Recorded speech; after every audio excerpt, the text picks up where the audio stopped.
আজ বিট্টু সুযোগ পেয়েছে চারাটিকে নিজের আয়ত্তে রাখতে এবং কচ্ছপের চারাটি পা দিয়ে চেপে ধরে টুকরো টুকরো খেয়ে চলেছে। আজ বিট্টুর একটা ভালো দিন, সে অনেকক্ষণ ধরে এটাকে নিজের আয়ত্তে রাখতে পারবে।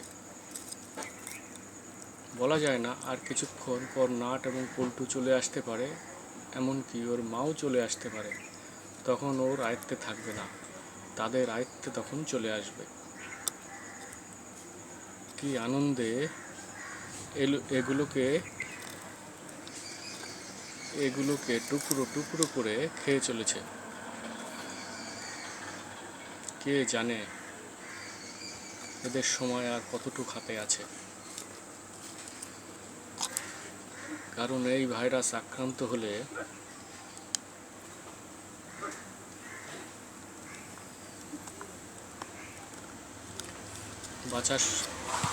বাঁচার সম্ভাবনা প্রায় থাকেই না।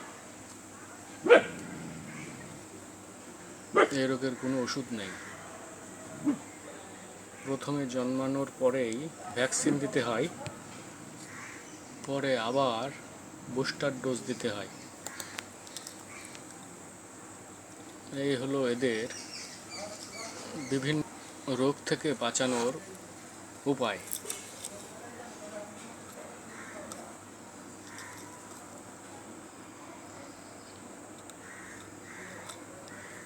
আমরা দেখতে থাকি বিট্টু কতক্ষণ ধরে এটাকে চিবোতে থাকে।